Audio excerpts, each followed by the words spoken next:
Hello, hello, hello! Ayan, magluluto na ako ng aking atsara guys. Sana manood kayo hanggang matapos ang aking video. Thank you for watching! Ayan, dito sa kawali ko iluluto. Mainit na yung kawali. Ito ang aking mga ingredients para sa aking atsara. May 2 suka, merong asukal, merong bawang, carrots, at merong raisins, at merong, ayan, bell pepper, merong sibuyas at luya. Ayan, umpisahan na natin guys. Unahin natin itong suka. Kailangan nating pakuluan muna yung suka.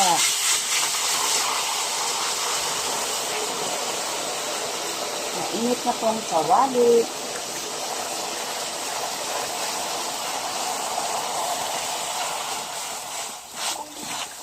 Pakuluan yung suka. At isa pa, dadagdagan pa natin. Kailangan maraming suka, guys.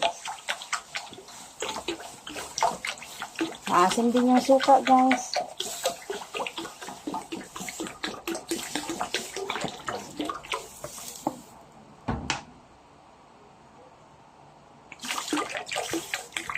Papakuluan natin yan. Pag ayan kumulo, ihuhulog na natin yung mga sangkap. Ayan ang mga sangkap niya. Pag kumulo na yung suka, andito yung aking papaya na piniga sa asin. Hilaw na papaya to guys. Ayan. Napiga na to siya, tuyong-tuyo na. Pag kumulo na yung suka, saka siya ilalagay doon sa kumukulong suka. At yung suka ititimpla na. Mamaya, babalikan ko kayo guys. Ayan.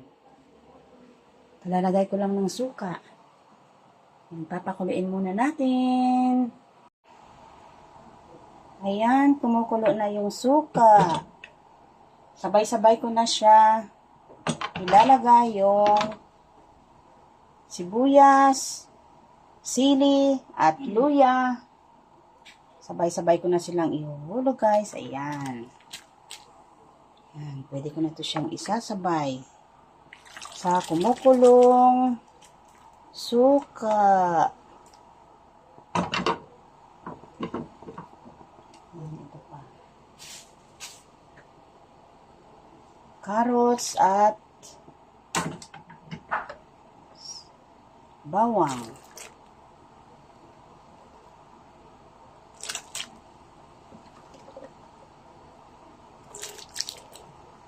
Ganyan magluto ng atsara.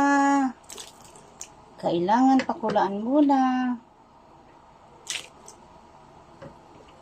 Sabay-sabay na siyang pakuluan.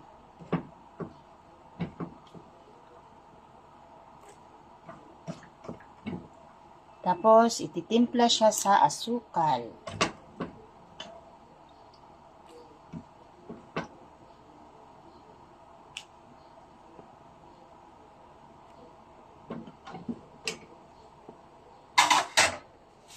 At meron siyang pasas.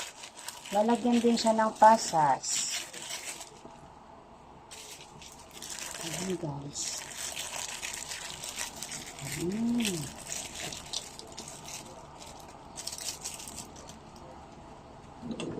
Halukayin natin. Tapos pakuluin siya ulit. Pakuluin natin ulit ng ilang minuto hanggang siya ay kumulo. Ayan.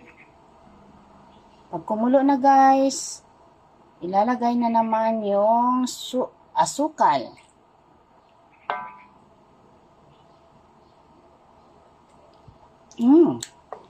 Sobrang asim. Ayan siya. Hindi pa siya kumulo. Antayin natin na kumulo. Meron na tayong asukal dito. Ayan, 1 kilong asukal. Ayan. Ilalagay natin ngayon mamaya-maya dyan. Pag kumulo na yan, antay ulit tayo na kumulo.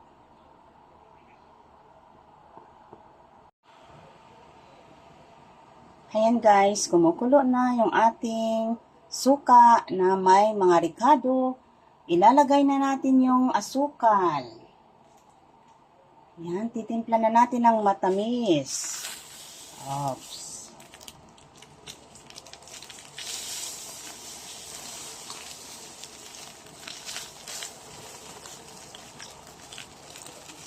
Ubos ko na lang to guys, ang asukal.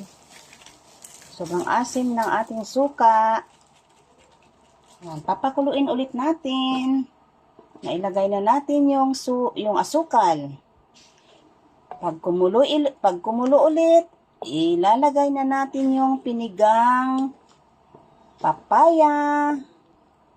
Yung papaya natin guys, hilaw. Hilaw siya, masarap. Crunchy. Yan. Papakuluin natin. Dito yung papaya natin guys. Yan, napiga na yan. Pag kumulo na yung ating suka, ilalagay na natin yung papaya. Yan, ilipat ko na yung papaya rito. Yan, papakuluin ulit natin.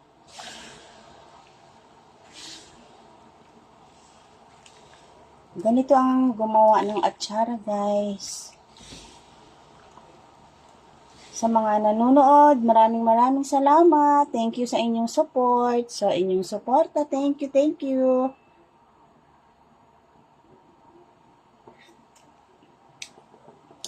Yung ating dyan, mga sahog, mga sangkap natin, luya, carrots, sibuyas, bawang, pasas, at bell pepper. Ayan.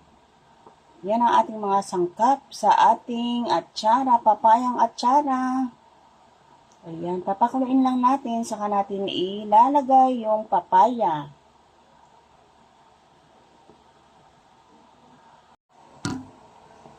Ayan na guys, kumukulo na yung ating sangkap sa suka.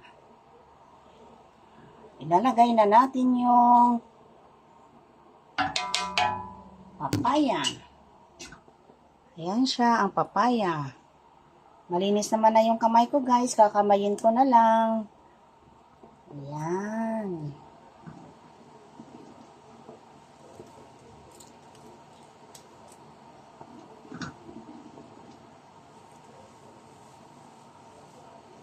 Pipigain nyo muna yung papaya guys.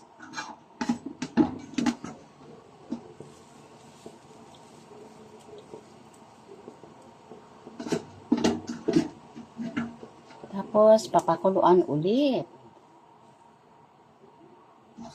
Isang kulo, tama na siya guys. Kasi maluluto din yung, baka malata yung papaya.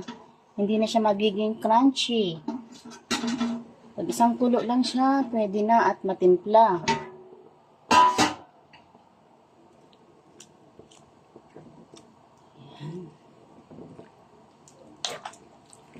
Parang marami yung aking lamas, ang aking ricado, kaysa sa papaya.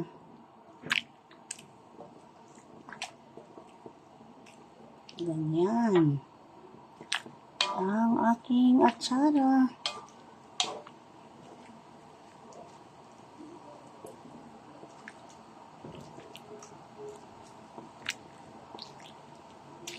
Tapos ilalagay siya sa garapon.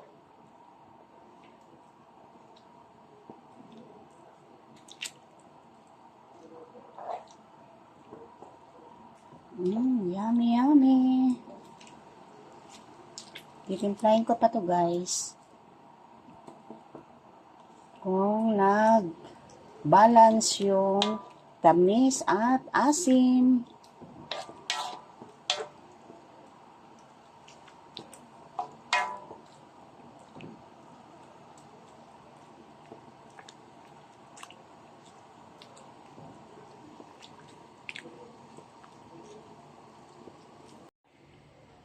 Hello. Ayan, nagluto ako ng atsarang papaya.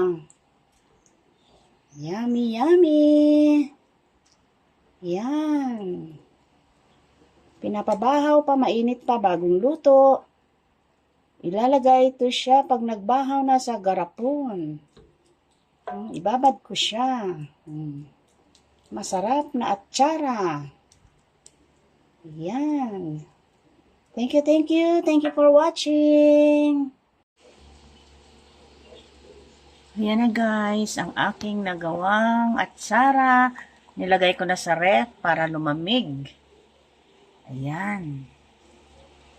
Nasa ref na ang aking atsara.